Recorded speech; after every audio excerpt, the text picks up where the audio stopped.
Hi everyone, आज हम लोग बात करेंगे नॉसेट 11 के लिए न्यू अपडेट्स के बारे में। तो सबसे पहले अपडेट हम लेके आए हैं इंडक्शन ऑफ लेबर के लिए। इंडक्शन ऑफ लेबर में आपको सबसे पहले याद रखना है कि जब भी हम इंडक्शन ऑफ लेबर करेंगे उसके पहले हमें बायोशॉप स्कोर है उसको प्रायोरिटी देनी ही देनी है। सबसे पहले हम बायोशॉप स्कोर जो है वो चेक करेंगे हमेशा। कोई भी मेथड आप यूज़ कर रहे हो इंडक्शन ऑफ लेबर के लिए, जैसे आप मान लो कि आप फॉलेस कैथेटर यूज़ कर रहे हो या प्रोस्टॉल यूज़ कर रहे हो, है ना। तो उससे पहले आपको बायोशॉप स्कोर चेक करना है, ठीक है। आपने सर्विक्स चेक किया, सबसे पहले बायोशॉप स्कोर चेक करके आपने देखा, तो अगर बायोशॉप स्कोर आपका 6 से कम आ रहा है, दैट मीन्स जो आपका सर्विक्स है वो अभी अनफेवरेबल है, ठीक है। अभी आपका सर्विक्स जो है वो राइट नहीं हुआ है, ठीक है। अगर आपका जो बायोशॉप स्कोर है वो 6 से ज़्यादा है तो आपका सर्विक्स जो है वो फेवरेबल है, ठीक है, इंडक्शन ऑफ लेबर के लिए। अब हम बात करेंगे ACOG की अपडेट के बारे में। तो ACOG क्या बोलता है? ACOG बोलता है कि पहले हम क्या यूज़ करते थे, डायनोप्रोस्ट जो है वो यूज़ करते थे सर्वाइकल राइपनिंग के लिए। डायनोप्रोस्ट जो क्या होती थी, वो ड्रग ऑफ चॉइस होती थी। लेकिन अब हम डायनोप्रोस्ट की जगह जो है वो मीज़ोप्रोस्ट जो है वो यूज़ करेंगे फर्स्ट लाइन में, ठीक है। डायनोप्रोस्ट हम क्यों प्रेफर कर रहे हैं आजकल?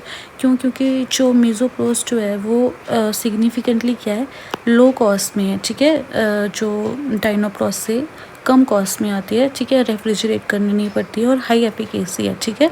मतलब इसमें जो इंडक्शन में टाइम जो है वो कम लगता है एज़ कंपैरिजन टू डायनोप्रोस्ट, ठीक है। लेकिन जो हम मीज़ोप्रोस्ट जो है वो इसको हम ज़्यादा मात्रा में यानी कि एक्सेसिव अमाउंट में यूज़ नहीं कर सकते हैं, क्योंकि क्या कॉज करता है, टैकेसिस्टोल कॉज करता है। सो हमें इसको मॉडरेशन में ही यूज़ करना है, ठीक है। जो हमारा मीज़ोप्रोस्ट है वो कम्बिनेशन मेथड में जो है वो हम यूज़ करते हैं। किसके साथ यूज़ करेंगे? मीज़ोप्रोस्ट को फॉलेस के साथ यूज़ करेंगे। जो हमारा फॉलेस है वो क्या काम करता है? फॉलेस क्या करता है, हमारा प्रोस्टाग्लैंडिन, जो एंडोजिनस प्रोस्टाग्लैंडिन्स है वो रिलीज़ करता है, जो हमारे डाइलेशन में हेल्प करता है। सेकेंड, जो हमारा मीज़ोप्रोस्ट है वो क्या काम करता है, वो सॉफ्ट करता है सर्विक्स को और स्टिमुलेट करता है यूट्राइन कॉन्ट्रैक्शन को, ठीक है। अब हमारा जो फॉलेस कैथ है, ठीक है, ये हमने पढ़ लिया, ठीक है।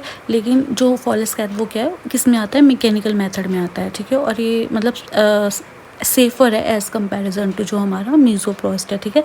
क्योंकि ये इससे जो है वो लोअर रिस्क है किसका, टैकेसिस्टोल होने का, ठीक है। अब हमारे पास आता है इसकी डोजेस जो है वो हम क्या यूज़ करते हैं, ठीक है। पहले हम क्या यूज़ करते थे, डायनोप्रोस्ट, मैंने आपको बता दिया ऑलरेडी। लेकिन जो ACOG क्या बोलता है कि हम मीज़ोप्रोस्ट जो है वो as a drug of choice use करेंगे सर्वाइकल राइपनिंग के लिए। क्योंकि हाईली इफ़ेक्टिव है, ठीक है। नीड फॉर ऑक्सीटोसिन ऑगमेंटेशन जो है वो रिड्यूस कर देती है, ठीक है। और जो वेजाइनल डिलीवरी के चांसेस जो है वो इंक्रीज़ कर देगी, कितने घंटे में, विद इन 24 आवर में जो वो डिलीवरी करवा देगी, ठीक है। लेकिन ये क्या बोलता है कि जो सी सेक्शन का रेट है, ठीक है, सी सेक्शन का रेट की आउटकम और जो हमारे डायनोप्रोस्ट की आउटकम है वो मतलब इक्वली है। और लेकिन जो सी सेक्शन है वो क्या है, बेटर है एज़ कंपैरिजन टू डायनोप्रोस्ट, ठीक है, in terms of safety protocol, ठीक है। लेकिन हम अगर मतलब सेफ्टी प्रोटोकॉल में जो बात करें तो हम मीज़ोप्रोस्ट कैसे यूज़ करेंगे, ठीक है। कॉमनली इसको हम ओरली भी यूज़ कर सकते हैं और वेजाइनली भी जो है वो यूज़ कर सकते हैं। तो जो हम वेजाइनली यूज़ करेंगे वो कितना यूज़ करेंगे, 25 माइक्रोग्राम 3 to 6 आवर्ली यूज़ करेंगे। और जो ओरली यूज़ करेंगे 50 to 100 microgram every 4 hourly use करेंगे, ठीक है। मीज़ोप्रोस्ट का मैंने आपको बता दिया कि इसका हायर रिस्क है टैकेसिस्टोल होने का अगर हम हायर डोज जो है वो देते हैं।